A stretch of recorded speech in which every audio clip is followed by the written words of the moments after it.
Hello everyone, I am Ritika Chandra और आज हम डिस्कस करेंगे क्लास 5th की हिंदी का चैप्टर सेकंड यानी कि अध्याय दूसरे की बात करेंगे जो कि है फसलों का त्योहार। पहले हम यहाँ पर ये जान लेते हैं कि फसलों का त्योहार क्या होता है। अगर हमें चैप्टर की थीम ही नहीं पता होगी तो हम चैप्टर को समझ नहीं पाएंगे। फसलों का त्योहार यानी कि जब फसलों की कटाई होती है उस दौरान अलग अलग जगहों पर अलग अलग तरह से फसलों का त्योहार मनाया जाता है। जैसे हमारे भारत देश में नॉर्थ साइड में मकर संक्रांति के नाम से और साउथ साइड में पोंगल के नाम से 14 जनवरी को लगभग पूरे भारत देश में फसलों से जुड़ा त्योहार मनाया जाता है। इस वीडियो में हम चैप्टर के क्वेश्चन आंसर्स की बात करेंगे। तो चलो आगे बढ़ते हैं क्वेश्चन आंसर्स पर। मौसम का अंदाज का फर्स्ट क्वेश्चन, खिचड़ी में ऐसन जाड़ा हम पहले कबो ना देखी नहीं। यहाँ तुम खिचड़ी से क्या मतलब निकाल रही हो? मैं आपको ऊपर की लाइन का पहले मीनिंग समझा देती हूँ। खिचड़ी में ऐसन जाड़ा हम पहले कबो ना देखी यानी कि खिचड़ी में ऐसी ठंड, जाड़े को बोला जाता है ठंड या सर्दी बोल सकते हैं आप लोग। ऐसी सर्दी हमने पहले कभी नहीं देखी। खिचड़ी का यहाँ पर मतलब है मकर संक्रांति से। इसका सेकंड क्वेश्चन देखते हैं हम। क्या कभी ऐसा हो सकता है कि सूरज बिल्कुल ही ना निकले? अगर ऐसा हो तो अपने साथियों के साथ बातचीत करके लिखो।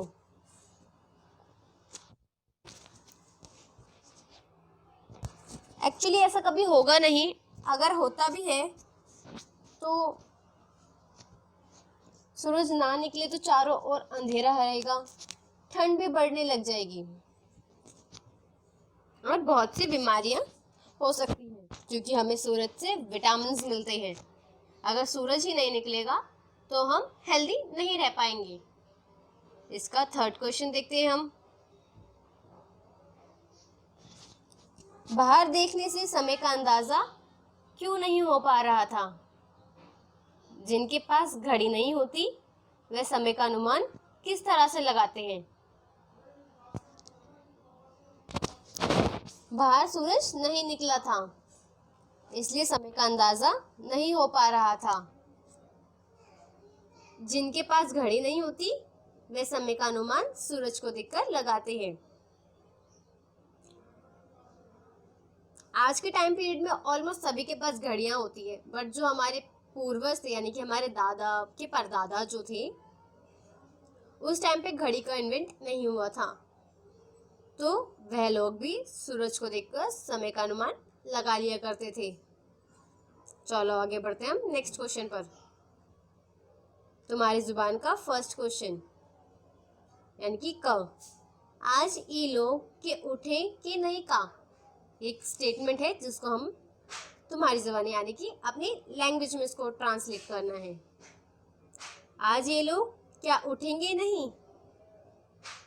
ख क्वेश्चन, जा भाग के देख कर कि पता आइले कि ना। इन वाक्यों को अपने घर की भाषा में लिखो जैसे कि मैंने आपको पहले बता दिया। इसको अपनी लैंग्वेज में ट्रांसलेट करें। जा भाग कर देख केले के पत्ते आए या नहीं। इसका नेक्स्ट क्वेश्चन देखते हैं हम। भारत तेरे रंग अनेक का फर्स्ट क्वेश्चन, विविधता हमारे देश की पहचान है। फसलों का त्योहार हमारे देश के विविध रंग रूपों का एक उदाहरण है। नीचे विविधता के कुछ और उदाहरण दिए गए हैं। 5-5 बच्चों का समूह एक एक उदाहरण ले और उस पर जानकारी इकट्ठी करे, जैसे कि जानकारी, चित्र, फोटोग्राफ, कहानी, कविता, सूचना परक सामग्री, के रूप में हो सकती है। हर समूह इस जानकारी को कक्षा में प्रस्तुत करे। भाषा, कपड़े, नए वर्ष, भोजन, लोक कला या लोक संगीत। पहले हम यहाँ पर क्वेश्चन समझ लेते हैं कि क्वेश्चन में हमसे क्या पूछा जा रहा है। विविधता हमारे देश की पहचान है, यानी कि विविधता का मतलब होता है अलग अलग धर्म जाति के लोग, या अलग अलग बोली, या अलग अलग वस्त्र या त्योहार के लोग। भारत एकमात्र ऐसा देश है जहाँ पर अलग अलग बोली, वस्त्र, त्योहार और धर्म जाति के लोग हैं। तो इसलिए इसे विविधता का देश कहा जाता है। हमें कुछ इन्होंने पॉइंट्स दे रखे हैं, यानी कि जैसे भाषा, कपड़े, नए वर्ष, इस तरह के हमें इन पर या तो हम इनकी जानकारी चित्र के रूप में दे सकते हैं, फोटोग्राफ, कहानी, कविता, सूचना पारक सामग्री के रूप में हो सकती है। सूचना पारक सामग्री यानी कि इंफॉर्मेशन देना, यानी कि किसी चीज की हमें सूचना देना, तो हम इनको लेंगे सेंटेंस के रूप में। चलो आगे बढ़ते हैं हम आंसर पर। भाषा का फर्स्ट, भारत में हर जगह पर विभिन्न भाषाएं बोली जाती है, लेकिन राष्ट्रीय भाषा के रूप में सारे भारत में हिंदी का ही प्रयोग होता है। जैसे कि आप समझ चुके होंगे कि जो भाषा है, अलग अलग जगहों पर अलग अलग भाषाएं बोली जाती है, लेकिन राष्ट्रीय भाषा हमारी हिंदी है, इसलिए पूरे भारत देश में हिंदी का ही प्रयोग होता है। इसका नेक्स्ट पे चलते हैं पॉइंट पे, कपड़े। भारत के विभिन्न प्रांतों में अलग अलग तरह के कपड़े पहने जाते हैं। प्रांतों का मतलब है यानी कि अलग अलग एरियाज में।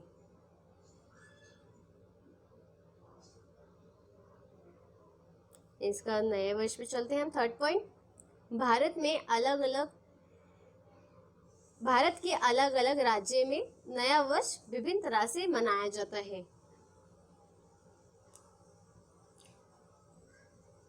फोर्थ पॉइंट, भोजन। देश के अलग अलग राज्य में विभिन्न तरह के भोजन मिलते हैं। जैसे कि आप उदाहरण ले सकते हैं, राजस्थान में एक लिट्टी चोखा बहुत फेमस डिश है, और वहीं पोंगल की तरफ हम अगर आते हैं, वहाँ पर इडली सांभर बहुत फेमस है वहाँ के। तो इसलिए अलग अलग देशों या अलग अलग राज्यों में अलग अलग तरह के भोजन बनाए जाते हैं। आज के टाइम पीरियड में तो ऑलमोस्ट हर जगह हमें चीज़ें अवेलेबल होती है, बट इनकी एक स्पेशलिटी है कि इस देश की, इस शहर की ये बहुत फेमस होते हैं। अब चलते हैं हम इसके फिफ्थ पॉइंट पर, लोक कला।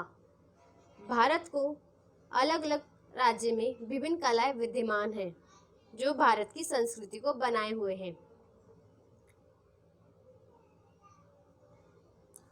सिक्स पॉइंट, लोक संगीत।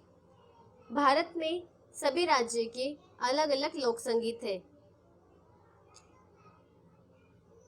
इसको आप क्लास में कर भी सकते हैं, जैसे कि लोक संगीत में आप कर सकते हैं, हरियाणा में एक बहुत फेमस सॉन्ग है जो कि उनका लोक संगीत कहा जाता है।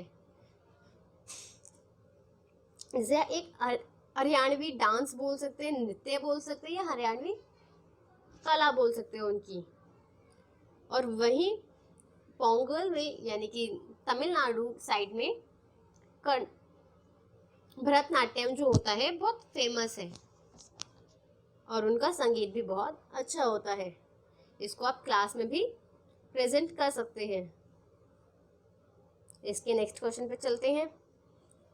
तुम्हें कौन सा त्योहार सबसे अच्छा लगता है और क्यों?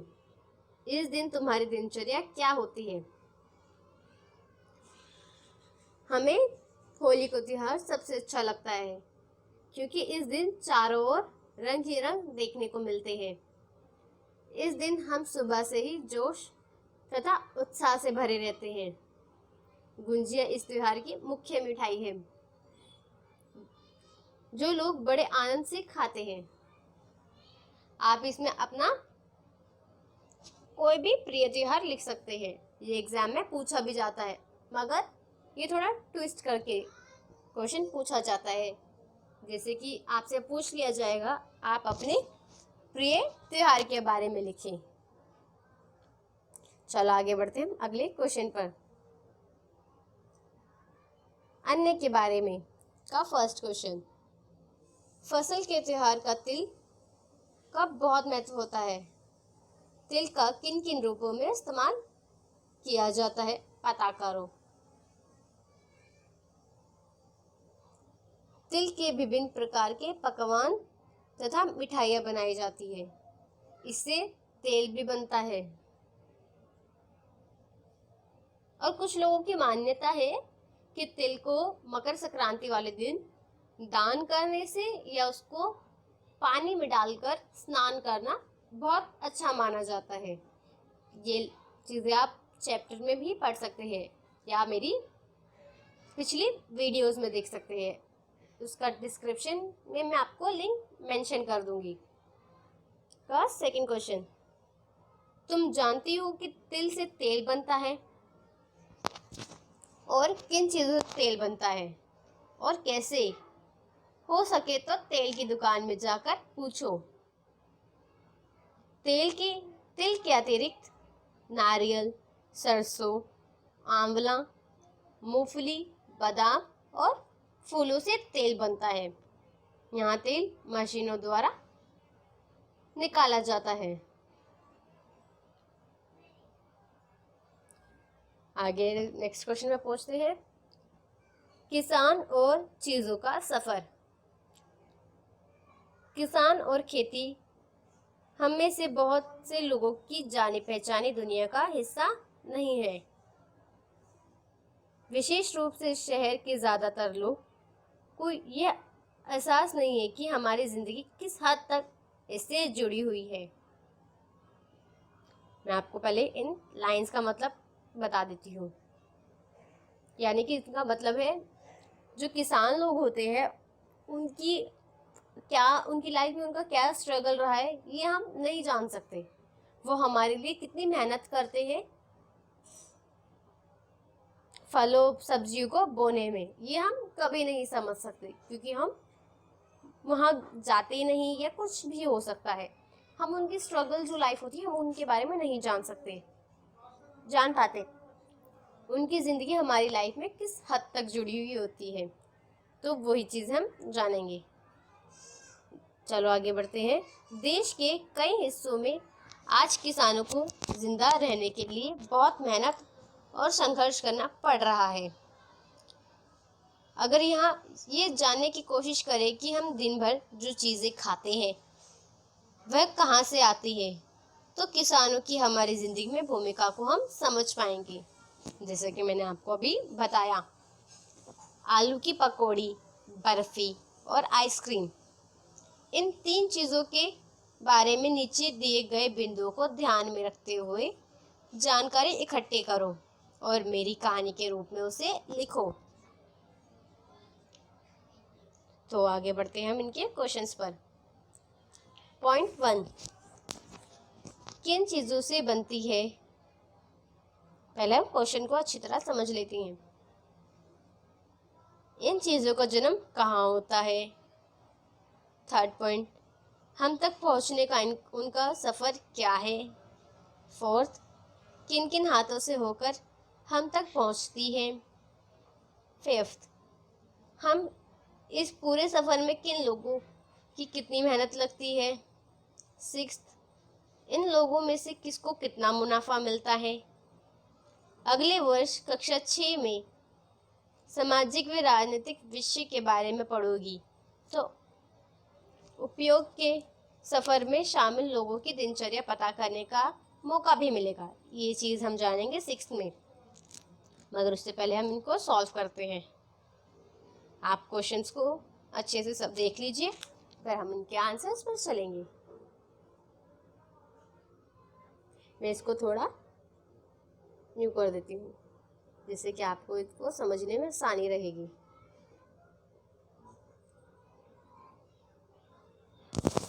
किन चीजों से बनती है? आंसर है इसका आलू की पकौड़ी बनती है आलू और बेसन से। वहीं बर्फी बनती है खोए से और आइसक्रीम बनती है दूध से। इन चीजों का जन्म कहाँ होता है?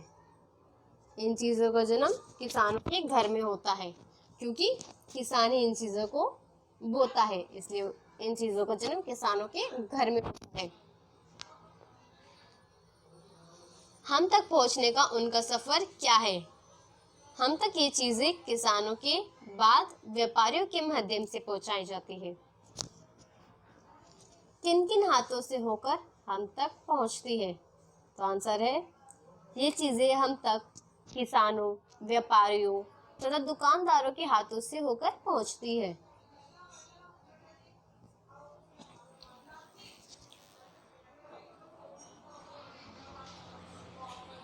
हम इस पूरे सफर में किन लोगों की कितनी मेहनत लगती है? इस पूरे सफर में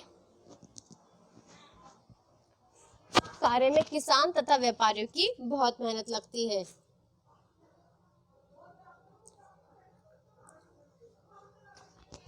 इन लोगों में से किसको कितना मुनाफा मिलता है? इन लोगों में से किसानों को कम तथा व्यापारी को कुछ ज्यादा मुनाफा मिलता है। तो ये था इसका आंसर। चलो आगे बढ़ते हैं हम नेक्स्ट क्वेश्चन पर। खास पकवान का फर्स्ट क्वेश्चन। गया शहर तिलकुट के लिए भी प्रसिद्ध है। हमारे देश में छोटी बड़ी ऐसी कई जगहें हैं जो अपने खास पकवान के लिए मशहूर है। अपने परिवार के लोगों से बात करो, उनके बारे में बताओ।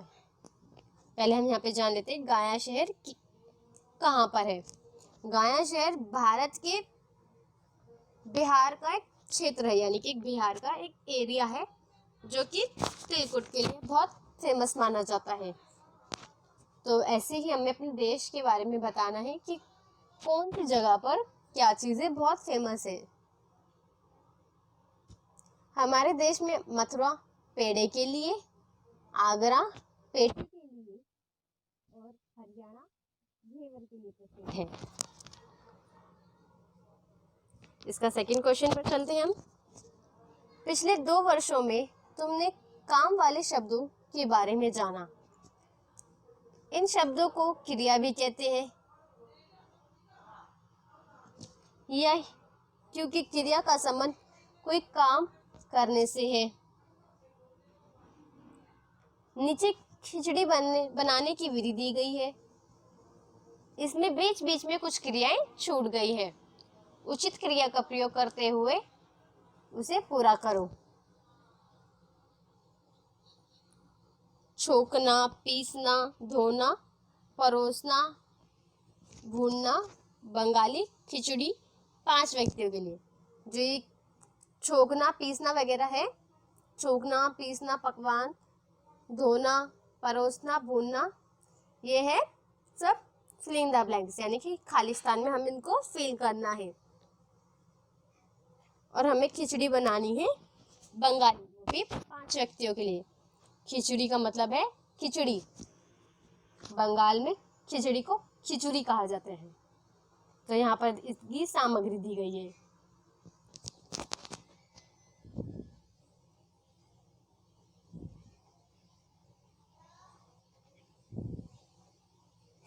हम बढ़ते हैं विधि पर। इलायची, दालचीनी और लौंग में थोड़ा थोड़ा पानी डालते हुए पीस लो, यानी कि जो रेगिस्तान था वहां पे हमें पीस को फिल करना है। अदरक और लहसुन को इकट्ठा पीस कर पेस्ट बनाओ। दाल को कढ़ाई में डालो और धीमी आंच पर सुनहरी भूरी होने तक भून लो। जो ये डार्क कलर से अंडरलाइन हो रखी, जो हाईलाइटेड है, वो फिलिंग द ब्लैंक्स में फिल करना है, रेगिस्तान में उसको भरना है। अब दाल निकालकर पीस लो। तेल को कुकर में डालकर गरम करो। तेल गरम होने पर तेज पत्ते और जीरा डालो। जीरा जब चटकने लगे तो प्याज डालकर सुनहरा भूरा होने तक भूनो। अब अदरक लहसुन का पेस्ट डालकर कुछ मिनट तक भूनो। धुली हुई दाल, चावल और सब्जी डालो और अच्छी तरह मिलाओ और शेष पानी डालकर एक बार हिलाओ। शेष पानी यानी कि 4 प्याले पानी डालकर उसको अच्छे से एक बार हिलाओ। कुकर बंद कर दो। तेज आंच पर पूर्ण प्रेशर आने दो, यानी कि अच्छी तरह जब तक वो प्रेशर ना आ जाए उसको तेज आंच पर ही छोड़े। जब आंच तेज करके 4 मिनट तक पकाओ। भाप निकाल जाने पर कुकर खोलो। मसालों का पेस्ट मिलाओ। खिचड़ी पर यानी कि खिचड़ी पर घी, हींग, जीरा, साबुत लाल मिर्च से छोंककर परोसो। तो ये थी बंगाली खिचड़ी। इसको आप अपने घर में भी ट्राई कर सकते हैं, जो कि खाने में बहुत टेस्टी लगती है।